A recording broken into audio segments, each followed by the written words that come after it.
Buenos días, queridos hermanos, amigos que nos visitan. La verdad que es un privilegio, como siempre, algo que nos da mucho gusto poder visitarles, así que y poder juntos ir a la palabra del Señor y poder en este día poder comprender lo que el Señor quiere para este tiempo, para nuestras vidas, para su iglesia. Tengamos una pequeña palabra de oración buscando la guía del Señor. Padre, nos acercamos a tu palabra, estamos agradecidos por todo lo que Jesús ha hecho posible en esa cruz, con su vida, en su resurrección, en todas las cosas, Señor, que Él ha ganado para compartir, Señor, con tu pueblo, con tu iglesia. Estamos inmensamente agradecidos y ahora venimos a tu palabra, Señor, y necesitamos que tu Espíritu Santo nos asista ahora, que ilumine nuestra mente, nuestro corazón para poder recibir, Señor, mucho más que un mensaje, que podamos, Señor, en nuestro corazón recibir el poder de tu palabra, Señor, para ser transformado, para ser cambiado y todas las demás cosas, Señor, poderlas poner bajo el señorío de tu palabra. Te damos gracias, Señor, por este tiempo que nos permitís tener. Oramos agradecidos en Jesús. Amén. Amén. Queridos, pueden ir buscando el capítulo 6 de Hechos. Hoy, además, tenemos el hermoso privilegio de poder participar de esta mesa, del pan, del vino, que simbolizan el cuerpo y la sangre del Señor entregado por nosotros. Es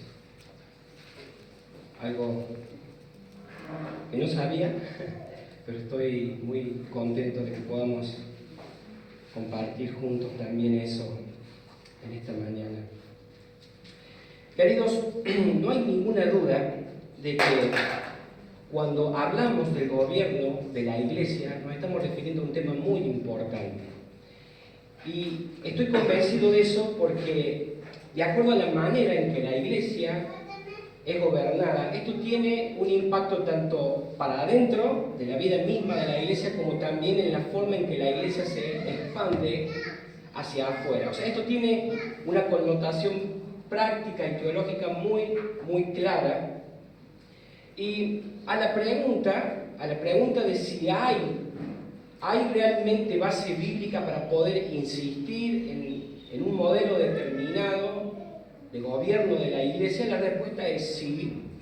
Hay mucha evidencia acerca de este tema, y lo que trae bendición a la iglesia del Señor, a nuestras vidas, es cuando con este tema y con cualquier otro, nosotros buscamos guiarnos, buscamos hacer las cosas de acuerdo a las instrucciones que Dios nos ha dejado en su palabra.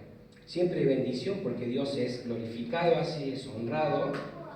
Él bendice la vida misma de la iglesia y además nos previene de sufrir las consecuencias de no tomar en cuenta estos principios, patrones claros que el Señor muchas veces nos pone, nos da en su palabra acerca de temas fundamentales. Este tema que nos toca ver hoy acerca del gobierno de la iglesia es, como dije, un tema especial, un tema fundamental del cual se van a derivar distintas cosas que espero con la gracia del Señor podamos ir viendo en esta mañana.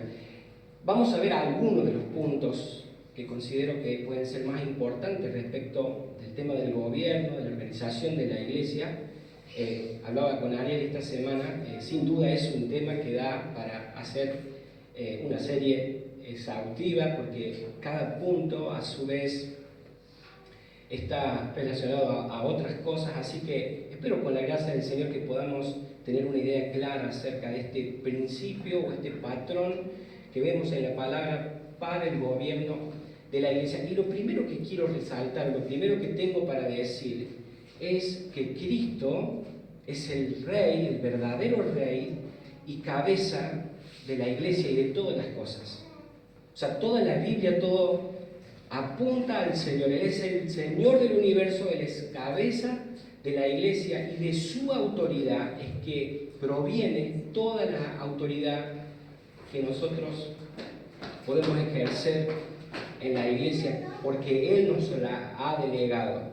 Jesús mismo dijo en Mateo 28, 18, toda autoridad me ha sido dada en el cielo y en la tierra. Y saben, esa autoridad de Jesús se demuestra claramente porque Él fundó la iglesia. Eso lo podemos ver en un pasaje conocido de Mateo 16, verso 18. Además, Jesús, como rey, como cabeza de la iglesia, ha dado aquellos medios de gracia los cuales la iglesia tiene que administrar. Esos medios de gracia son la palabra de Dios, la cena, la Santa Cena y el bautismo de creyente. Nadie más tiene derecho a decir, a decretar, a añadir algo a lo que el Señor ya ha enseñado, ya ha establecido en su palabra con su iglesia. Él fundó la iglesia y también proveyó de los oficios, ministerios que hacen falta para guiarla y cuidarla. Esos oficios, como vamos a ir viendo en el desarrollo del tema, deben ser desempeñados por personas fieles, las cuales reciben de parte del Señor mismo una autoridad delegada por Él, como digo, para poder hacer una tarea específica con el único objeto de poder buscar el beneficio y el crecimiento de toda la iglesia. Hay muchos pasajes bíblicos, la intención no es leer cada uno, pero cada una de estas cosas que estoy diciendo tienen más de un versículo que sustentan lo que estoy diciendo. Así que Jesús, como Rey, cabeza de la iglesia, queridos, Él está presente en medio nuestro hoy, siempre está presente. Él con su autoridad, cada vez que nos reunimos para adorarlo, y cada vez que un ministro que Él ha establecido habla o actúa, lo hace con esa autoridad que ha recibido de parte del mismo Señor Jesucristo. O sea, cada una de las funciones que vamos a ver específicas para el crecimiento de la iglesia son respaldadas por esa autoridad divina que Cristo nos ha delegado. Veamos en Hechos 6 un ejemplo de organización y gobierno de la iglesia que, como vamos a ir viendo, promueve la unidad, el amor entre creyentes y también tiene un fuerte impacto en medio del mundo, en medio de la sociedad, cuando es predicado el Evangelio. Vayan conmigo entonces a Hechos 6 y los versículos serán del 1 al 7. Ahí vamos a leer lo que nosotros, estos oficios o ministerios que conocemos como pastorado, diaconado, y por supuesto también después me voy a referir al papel que juegan los miembros de la congregación. Dice Hechos 6, por aquellos días, al multiplicarse el número de los discípulos, surgió una queja de parte de los judíos helenistas en contra de los judíos nativos, porque sus viudas eran desatendidas en la distribución diaria de los alimentos. Entonces los 12 convocaron a la congregación de los discípulos y dijeron: no es conveniente que nosotros descuidemos la palabra de Dios para servir mesas. Por tanto, hermano, escoged entre vosotros 7 hombres de buena reputación, llenos del Espíritu Santo y de sabiduría, a quienes podemos encargar esta tarea. Y nosotros nos entregaremos a la oración y al ministerio de la palabra.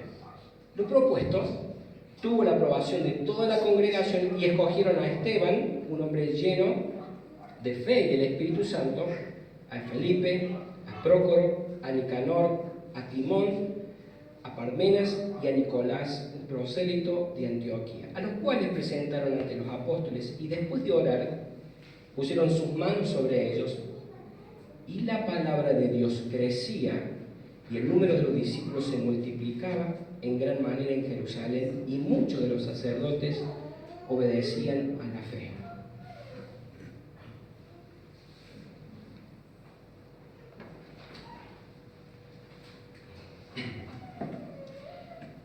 Casi siempre que hay crecimiento vienen algunos inconvenientes, no por falta de amor o por falta de disposición a servir a los hermanos, sino como en este caso, que lo vemos, había una administración o una organización un tanto deficiente.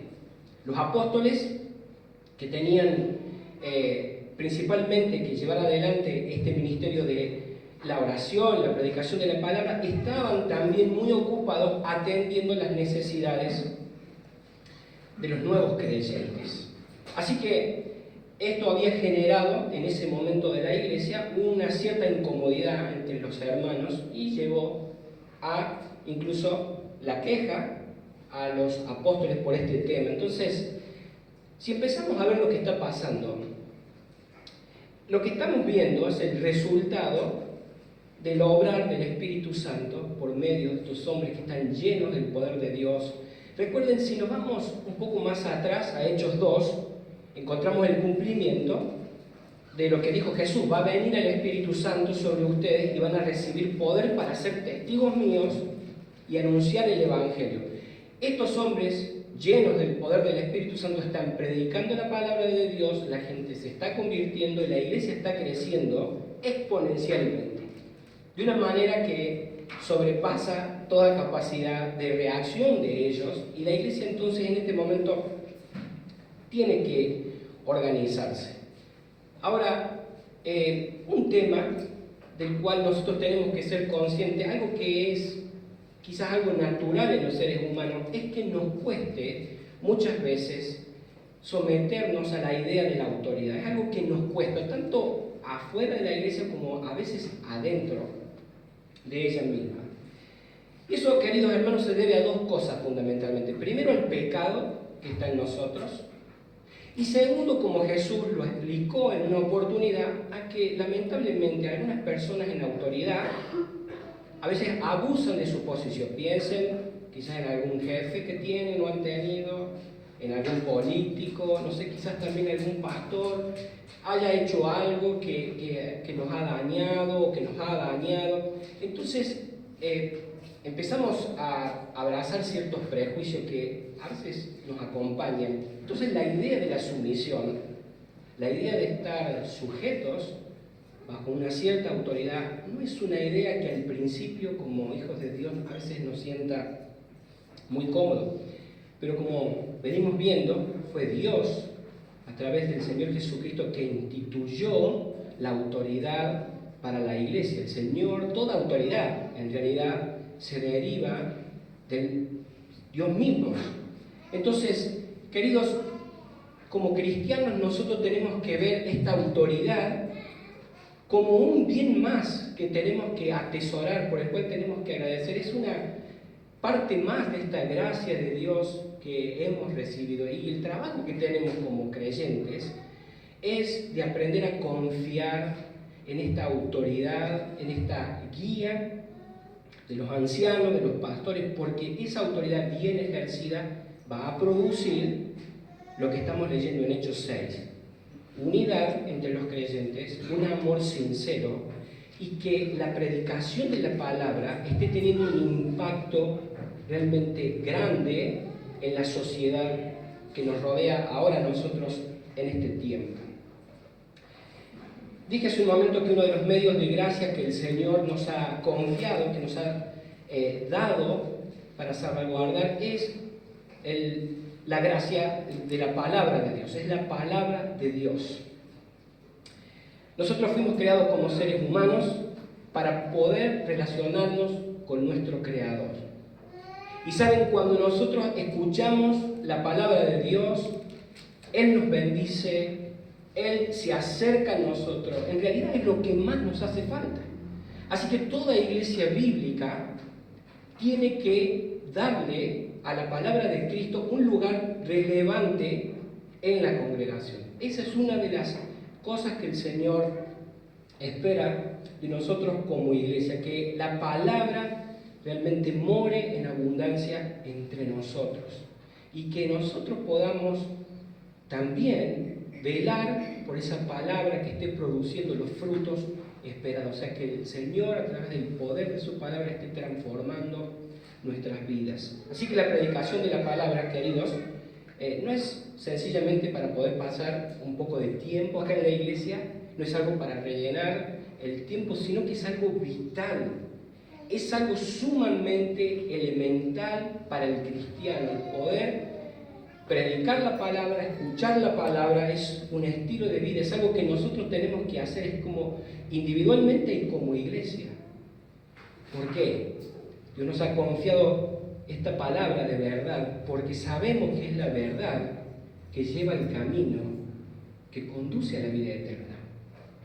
Y la manera, en como estamos viendo en Hechos 6, en que esta palabra predicada está teniendo un impacto en la sociedad, es porque está habiendo entre el liderazgo y la congregación esta unidad sincera, este amor sincero. Entonces, se vive lo que se está predicando y el resultado obvio o esperado es que el no creyente se siente atraído por la iglesia, porque vivimos, porque reflejamos algo muy distinto de cómo se está viviendo afuera.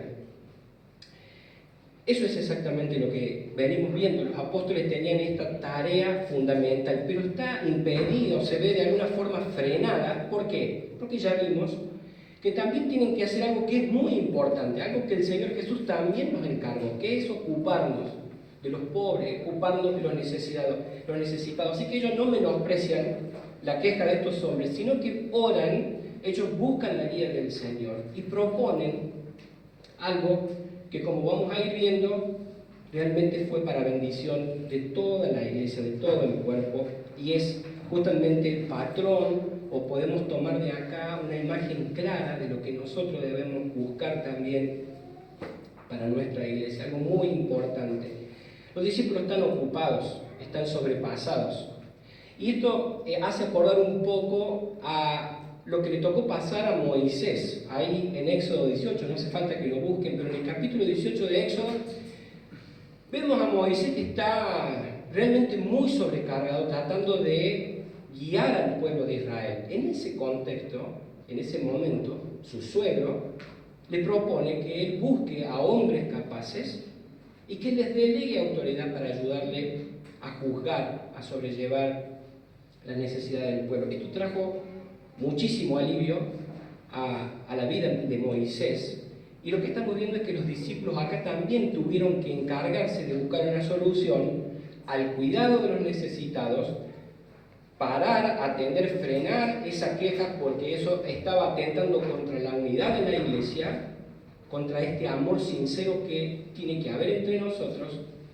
Y ellos tenían una tarea fundamental a la cual abocarse. Y en ese orden siempre debemos entenderle la oración y la predicación de la palabra, siempre en ese orden. Entonces, en el contexto de este capítulo 6 que estamos viendo, tenemos un ejemplo bastante claro de cómo la iglesia se organizó, cómo los apóstoles gobernaban la iglesia.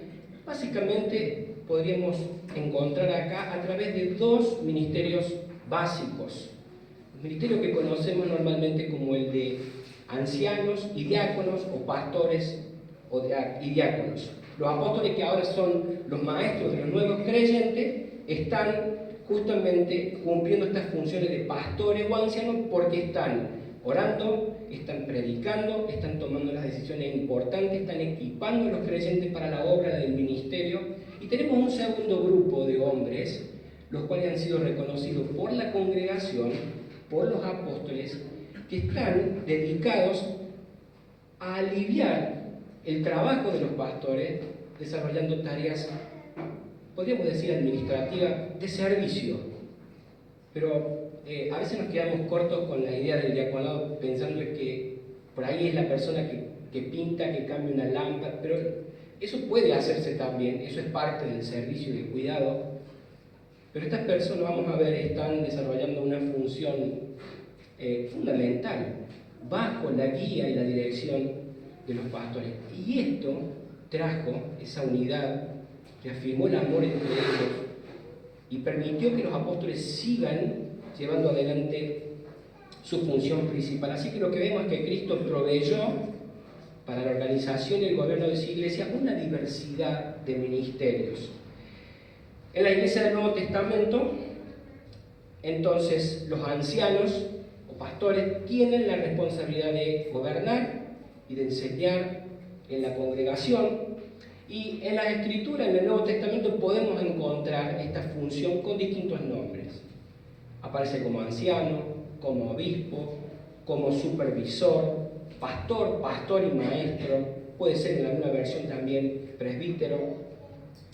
Y querido, antes de poder seguir, creo que es importante que podamos examinar algo que creo que para nuestro tiempo es muy importante también. Algunos estudiosos de la palabra sostienen que la palabra apóstol puede usarse en dos sentidos, en un sentido amplio y en un sentido estrecho.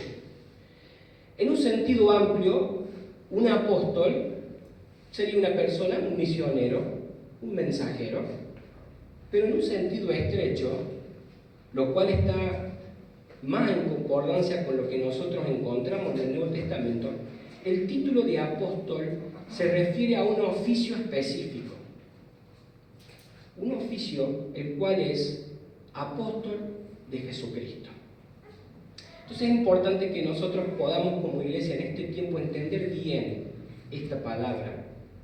Porque si uno toma en cuenta la historia del cristianismo, uno ve el desarrollo a través de los siglos, hubo muchos dirigentes, desde Agustín, pasando por Lutero, Calvino y muchos otros, los cuales han sido dirigentes importantes, pero ellos nunca se aplicaron a sí mismos el título de apóstol o permitieron que se les llame apóstol. Hoy es común que escuchemos o leamos sobre esta palabra apóstol en el sentido amplio, aquel que es misionero, aquel que inicia una obra, aquel que empieza una iglesia. Ahora, tenemos un cierto inconveniente con eso, porque eso puede producir una confusión a la hora de que las personas van y leen en el Nuevo Testamento y se encuentran con los apóstoles de Jesucristo. Estos apóstoles del Señor Jesucristo lo eran por básicamente dos requisitos fundamentales. Y además ellos tenían una función específica dada por el mismo Señor Jesucristo. Entonces, ¿cuáles eran esos dos requisitos que ellos debían cumplir? Primero, este hermano tenía que haber visto con sus propios ojos a Jesucristo resucitado. Y segundo, este hermano tendría que haber sido nombrado o llamado por el mismo Señor Jesús un apóstol. Esta autoridad que ellos recibieron en su momento fue única. Es una autoridad que Dios le dio en la fundación de la iglesia para que ellos gobiernen, para que ellos enseñen en la iglesia, y lo destacado de su función es que ellos pudieron hablar y escribir palabra de Dios. Por eso nosotros hoy tenemos la palabra, tenemos la Biblia completa. O sea, todo lo que ellos escribieron, si no se creía o no se obedecía, era lo mismo y es lo mismo que no creer o no obedecer a Dios.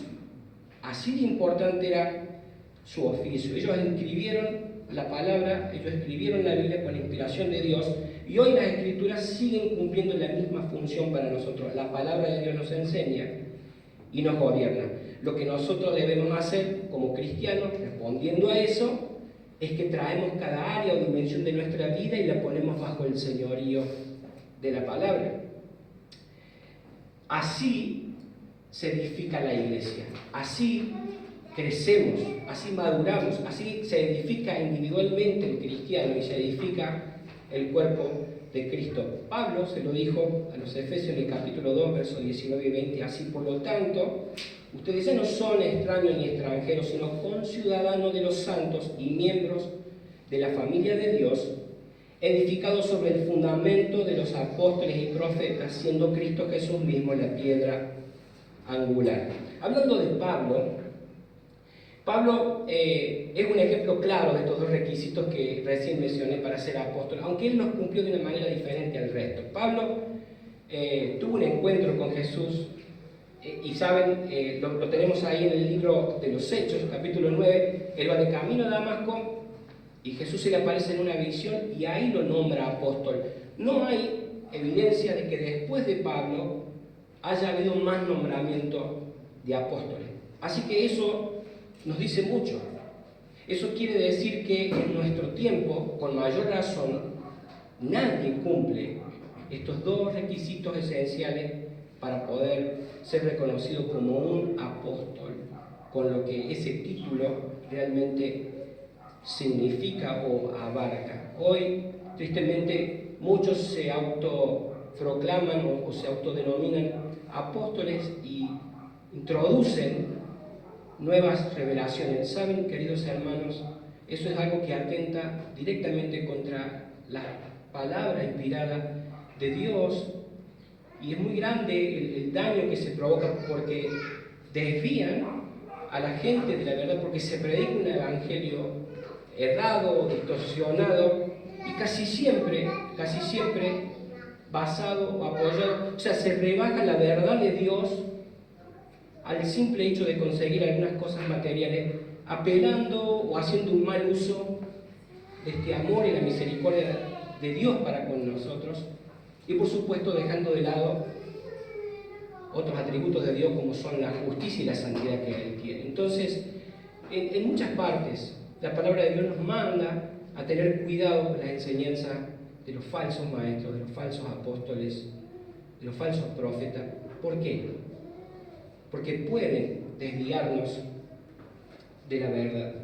Dice 2 de Pedro 2:2, hablando de los falsos maestros, que por causa de ellos el camino de la verdad es blasfemado. Y seguramente vos, como yo, lo sufrimos, ¿no? Mucha gente, millones en el mundo, tienen un mal concepto de la fe cristiana por el mal testimonio de estos falsos maestros y de aquellas personas que les siguen de una manera ciega. Tenemos que tener en claro para nuestro tiempo de la iglesia, el tiempo que nos toca vivir, que los apóstoles fueron los que designó el Señor, fueron los que estuvieron con Él. Entonces, regresando a lo que estábamos analizando, viendo en Hechos 6, queridos, podemos sacar algunos principios, podemos considerar algunos principios generales sobre el gobierno de la iglesia local, que, como ya dije, se apoya básicamente en dos ministerios: una pluralidad de ancianos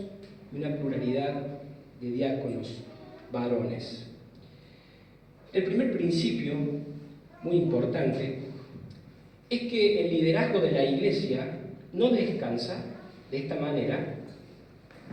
La guía, el gobierno de la iglesia no descansa solamente sobre los hombros de una sola persona, sino que es un liderazgo compartido. Estamos viendo que hay una pluralidad de ancianos y se nombra a varios diáconos. Hay muchos versículos donde encontramos que se repite este mismo principio, patrón. Solo comento. Hechos 14:23 dice: constituyeron a ancianos en cada iglesia, ancianos. Hechos 20:17 dice: enviando pues desde Mileto a Éfeso, hizo llamar a los ancianos de la iglesia. Hay un plural ahí. Pablo, escribiendo a los Filipenses, capítulo 1, verso 1, dice: Pablo y Timoteo, siervos de Jesucristo, a todos los santos en Cristo Jesús que están en Filipo, con los obispos y diáconos. Hay muchos otros versículos que respaldan este principio de un liderazgo plural.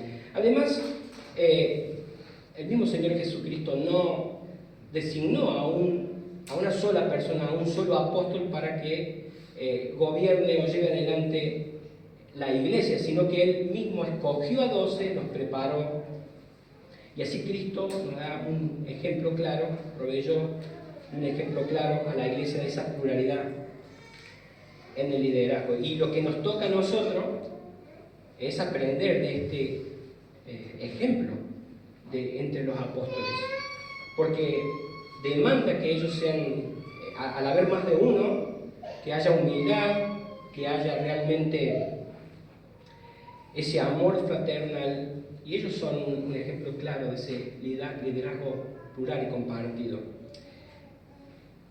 Ahora estamos frente a un principio. Esto de la pluralidad de ancianos y diáconos es algo que realmente anhelamos, realmente deseamos, pero no lo debemos tomar, no lo podemos tomar como un mandamiento. Es un principio que vemos varias veces en la palabra. El mandamiento sí que tenemos respecto de estos dos ministerios es que las personas que que sean designadas para uno u otro de los ministerios cumplan con ciertos requisitos espirituales, tengan la madurez espiritual para poder hacer eficientemente esa tarea que se les confía. Y no tiene nada que ver el tamaño de la iglesia para poder pensar o aplicar este principio de pluralidad, pero a la vez lo que pasa muchas veces, a mí me ha pasado en mi ciudad, en Jesús María, cuando una iglesia es nueva, los primeros años es difícil de que pueda haber más de un pastor, aunque eso es pesado, es muy pesado, pero hay otros principios de prudencia que nos deben guiar, porque por supuesto que va a ser más saludable, va a ser más beneficioso esperar a que el Señor levante hombres fieles, capaces, que el Señor levante estos hombres con este llamado y que a su tiempo ellos puedan ser nombrados, que sencillamente, pensando en una pluralidad de ancianos, se nombre o se ordene más gente. Uno de los beneficios de ser más de un pastor es que de esta manera la congregación puede tener un ejemplo muy tangible, muy claro, acerca de esta humildad que vengo hablando necesaria para que haya más de uno liderando, gobernando una iglesia. Es un buen ejemplo para la iglesia. Otra de las cosas muy buenas que esto provoca es que para el pastor o los pastores es mucho más fácil, no sé si cabe esa palabra, pero es más eficiente su trabajo, se sobrellevan mejor las cargas que si le toca a uno solo todo el peso de las decisiones. Y cuando digo peso de las decisiones me refiero a veces puntualmente al peso que conlleva muchas veces tomar decisiones y por ahí la crítica o la oposición, como estamos viendo que pasaba en esto que están viviendo los apóstoles en Hechos 6. Entonces, otra de las cosas, al ser más de un pastor liderando la iglesia, es que se conoce mejor a la congregación y se pueden atender de una manera más eficiente las necesidades que puedan haber entre los miembros. Lo que sí vemos, por lo que Pablo ha establecido claramente en el rol del anciano o los requisitos del anciano y del diácono, es que esta forma de gobierno delega autoridad y los principales deberes, como lo son la predicación y la toma de decisiones importantes, a quienes reúnen, como vengo diciendo, esa madurez espiritual. Eso es algo que Pablo lo desarrolla en su primera carta a Timoteo, capítulo 3, y en Tito, capítulo 1, 6 al 9. Cuando Pablo nombra estos requisitos para ancianos o diáconos, queridos, nosotros tenemos que pensar, saber que estos requisitos que Pablo está mencionando deberían ser para todos, o son para todos los creyentes. O sea, se espera que todos los cristianos podamos vivir así. Pero lo que Pablo está aclarando es que si alguien está pensando en pastorado o diaconado, sí o sí debe cumplir con estos requisitos.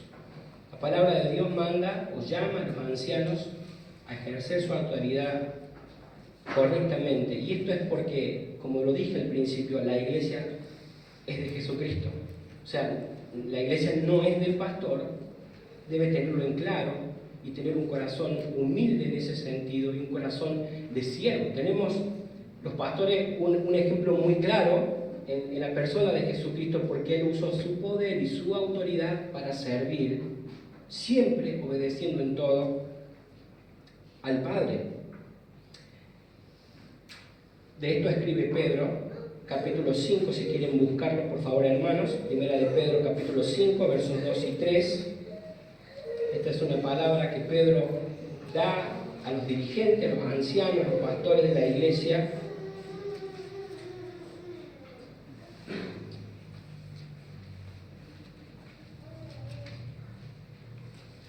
Dice la Escritura: pastoreen el rebaño de Dios entre ustedes, velando por él, no por obligación, sino voluntariamente, como quiere Dios, no por la avaricia de dinero, sino con sincero deseo, tampoco teniendo señorío sobre los que le han sido confiados, sino demostrando ser ejemplos del rebaño.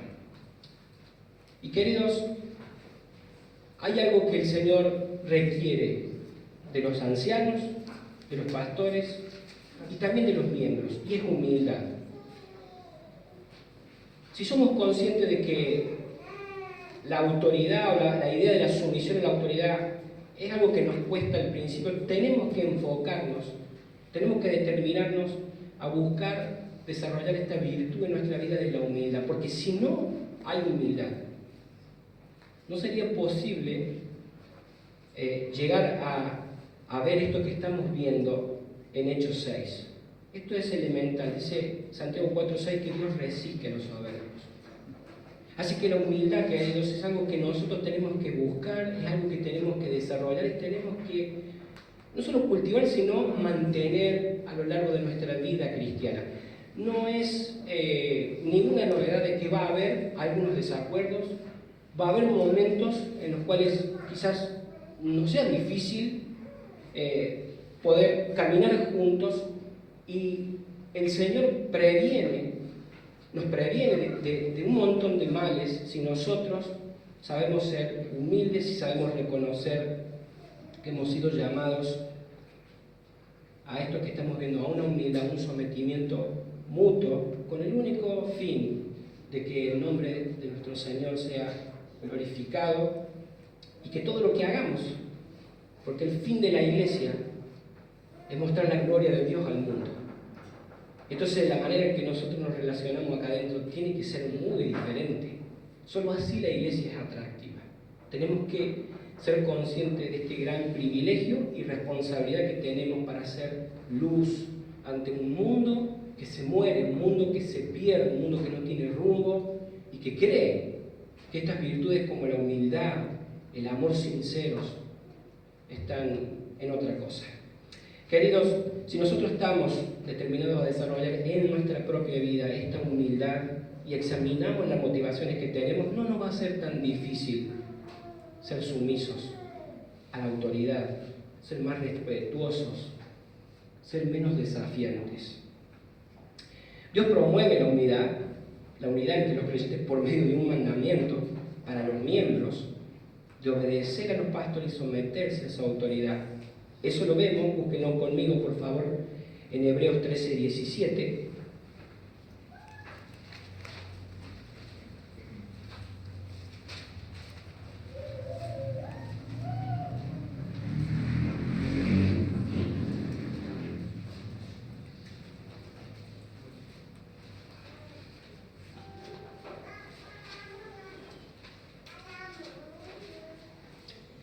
Dice: obedecer a vuestros pastores y sujetaos a ellos, porque ellos velan por vuestras almas, como quienes han de dar cuenta. Permitidles que lo hagan con alegría y no quejándose, porque eso no sería provechoso para vosotros.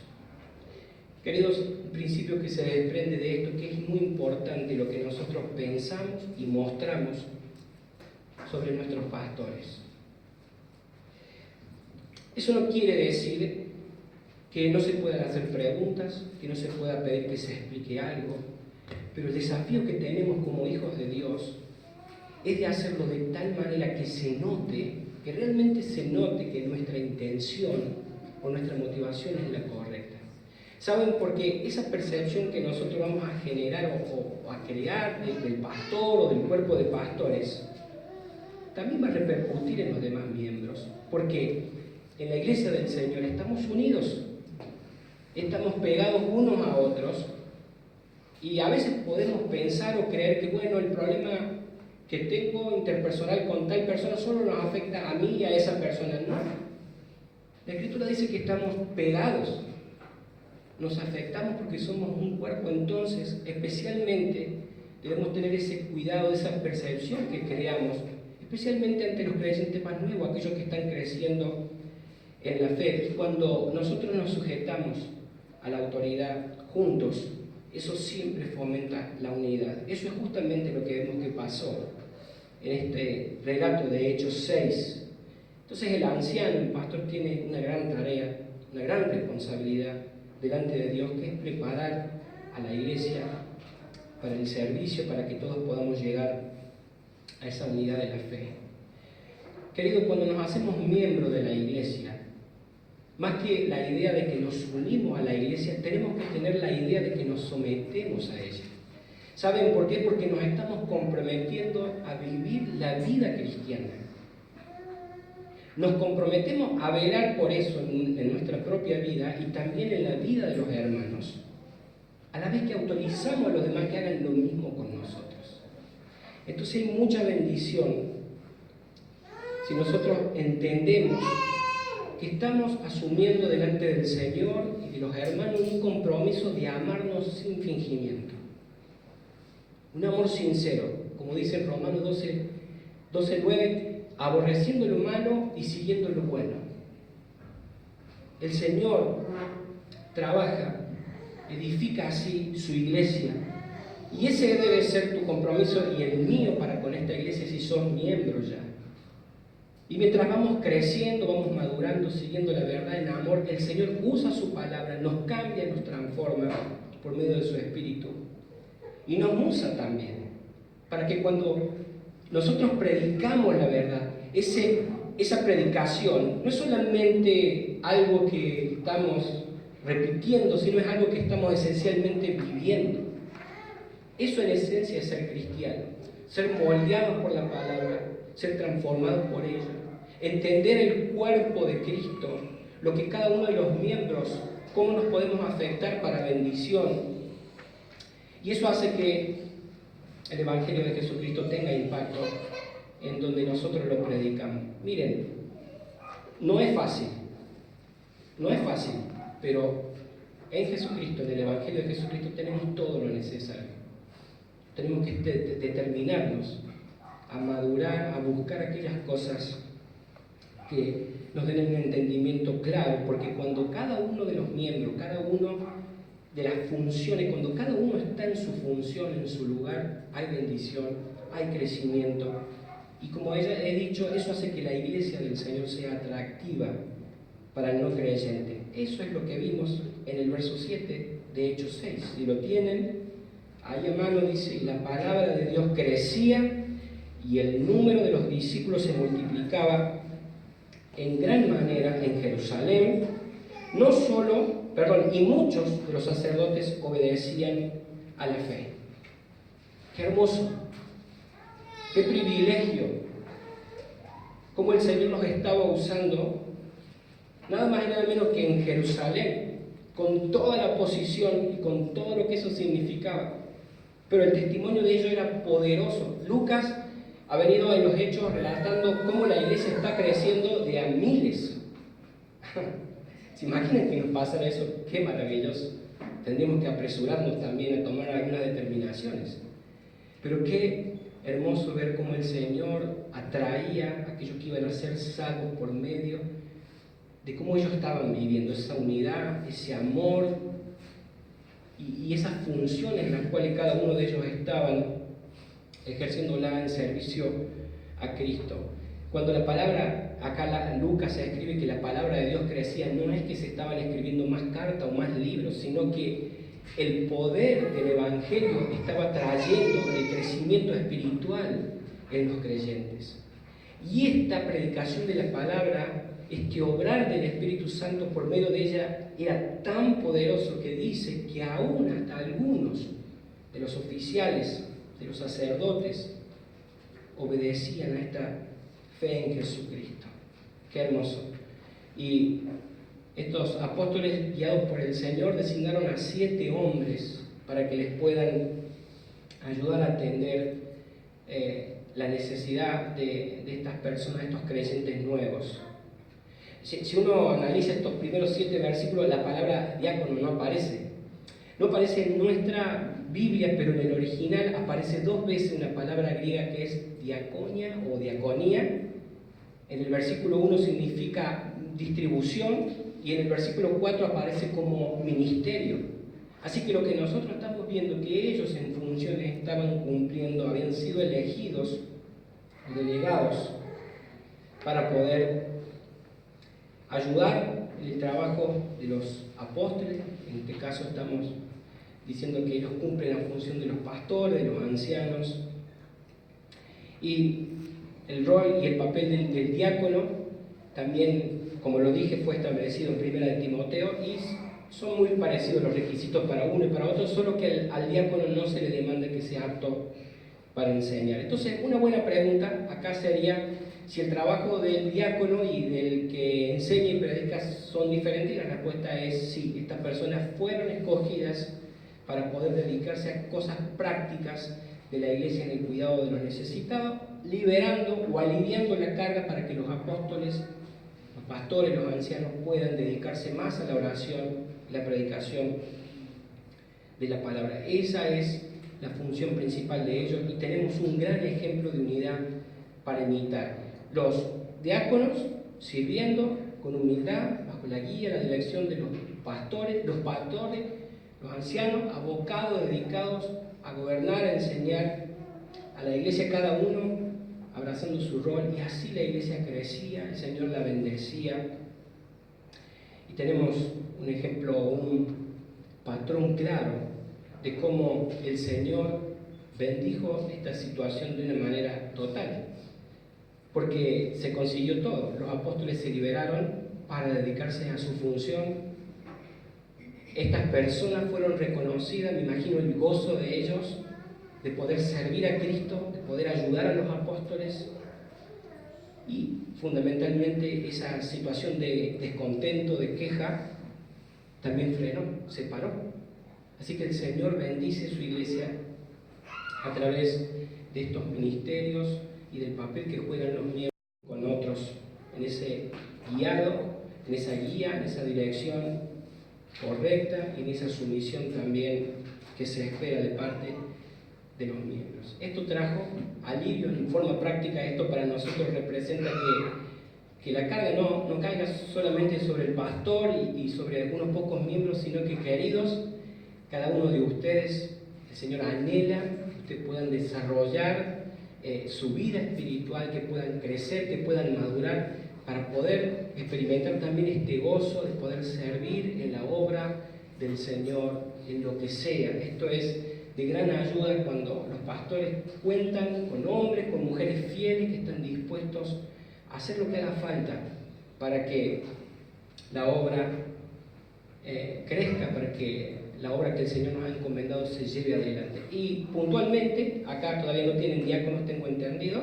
aún no, pero cuando los tengan deben orar mucho por ellos, y ustedes, cada uno de los miembros, por favor, consideren ofrecerse, estar atento para ayudarnos en los distintos ministerios que ellos tengan, para que la carga para ellos tampoco no se vuelva algo pesado.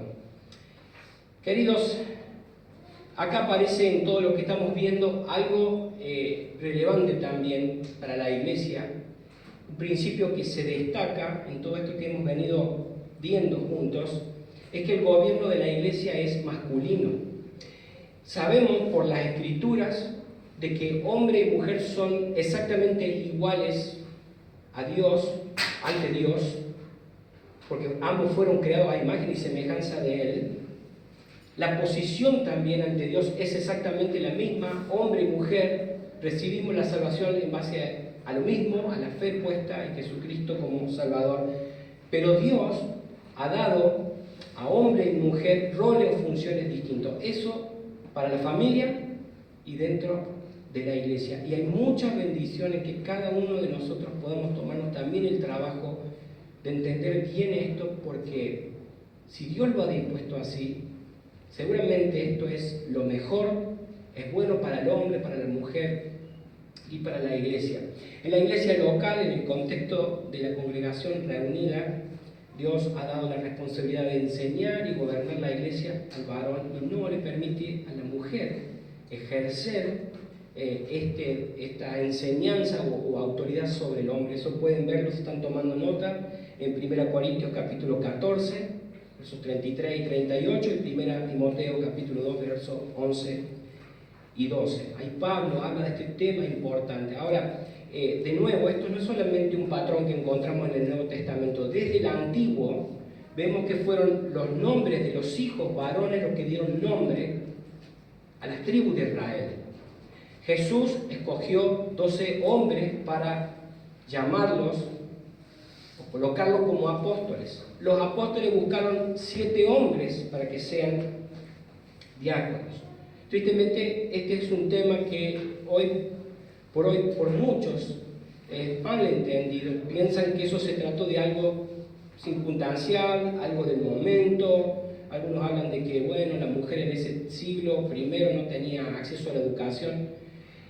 Son todas conjeturas, pero la palabra de Dios es clara y esto sigue vigente y hay muchas bendiciones que podamos llegar a entenderlo correctamente. Y como lo estamos viendo, entre ancianos, diáconos, la congregación, cuando cada uno ejerce su autoridad o ejerce su función de la manera en que Dios lo ha establecido, hay mucha bendición. El diseño de Dios es perfecto, eso no nos debe caber nunca ni la menor duda. Hermanos, hermanas queridos, saben, el llamado a ser pastor es algo muy honroso. Es algo muy honroso. Un pastor llamado por Dios busca vivir y busca enseñar de una manera piadosa, como un buen discípulo del Señor Jesucristo. A la vez, esto conlleva una gran carga, queridos. Saben, a veces algunos creen que ser pastor es pararse acá, enseñar la palabra, y eso es solo una parte de la función. Un pastor se aboca mucho esfuerzo en prepararse, en estudiar, en trabajar en su propia vida, en su propio corazón, buscando la integridad, porque nos ha llamado el Señor a ser ejemplo de la congregación. A eso hay que sumarle las horas y horas que muchas veces los pastores pasan hablando con las personas, ayudándole en su propia lucha, ayudándole con sus pecados, escuchando problemas, conflictos, muchas quejas también, a veces. Y saben, como hemos venido viendo, todo pastor que realmente quiere honrar a Dios con lo que hace, en algunas oportunidades se siente sobrecargado o un poco solo frente a la congregación, como estaba Moisés.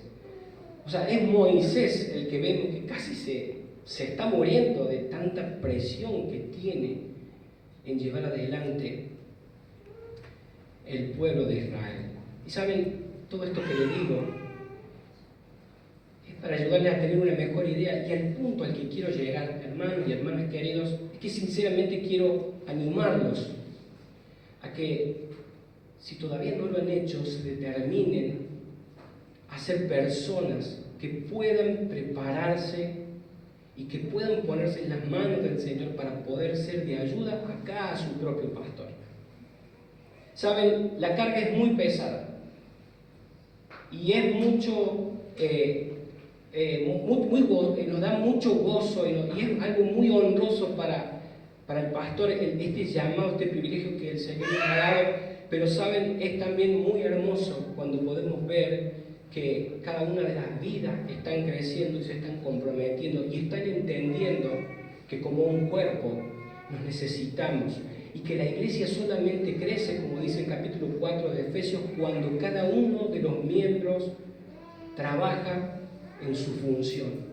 Así que quiero animarte, quiero que, si no lo has hecho todavía, puedas comprometerte delante del Señor para poder ser esa ayuda, como estamos viendo que los diáconos lo han hecho con los pastores, como la iglesia fue bendecida y la carga se hace más llevadera. Y saben, por último quiero pasar por un punto práctico más. La carga del ministerio es pesada, es bastante estresante. ¿Y sabes cómo podés contribuir vos en mucho para que no se sume una carga innecesaria? Cuando empecé dije que normalmente a los seres humanos nos cuesta la idea de la sumisión. Tenemos un poco de problema con la autoridad, incluso dentro de la iglesia.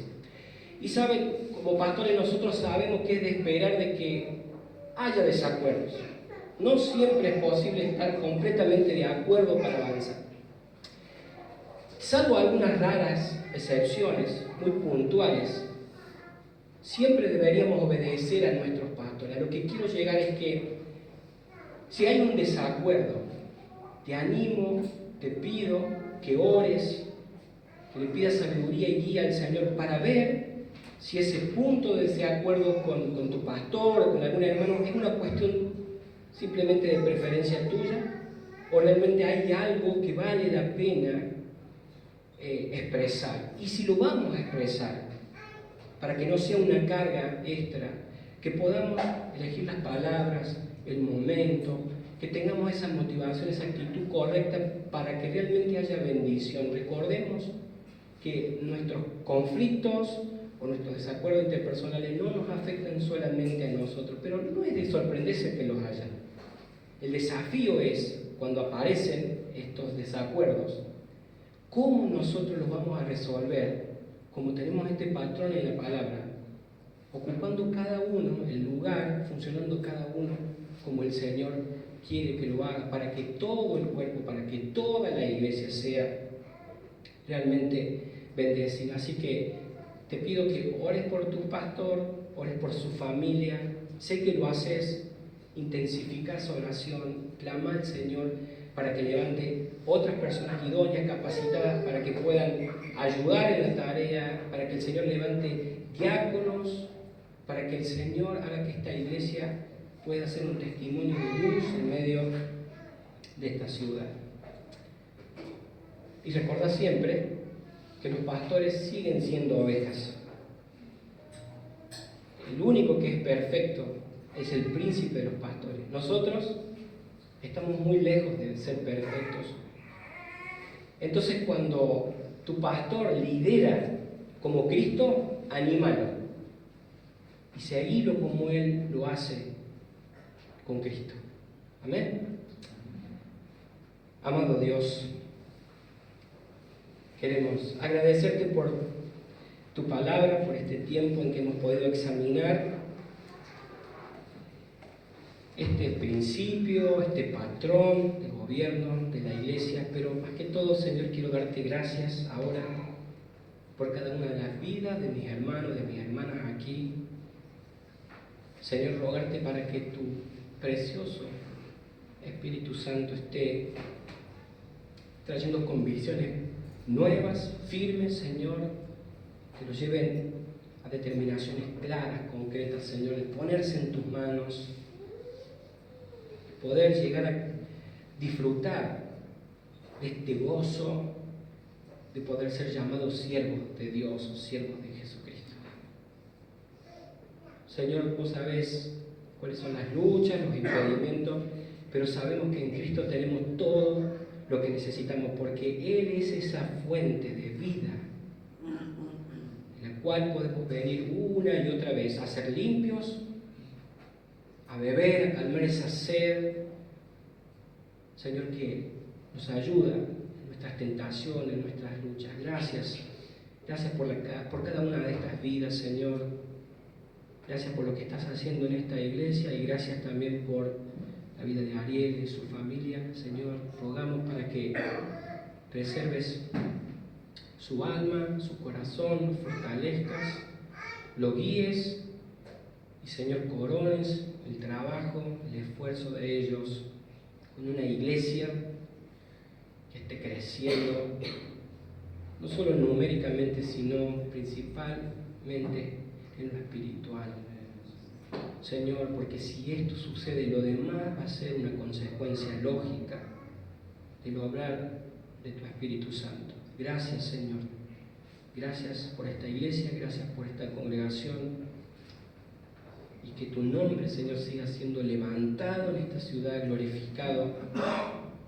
Que podamos gozarnos un día cuando estemos todos juntos ante tu presencia, de ver todo lo que has hecho, Señor, usando simples vasos de barro, Señor, que somos. Gracias te damos en Jesús. Amén.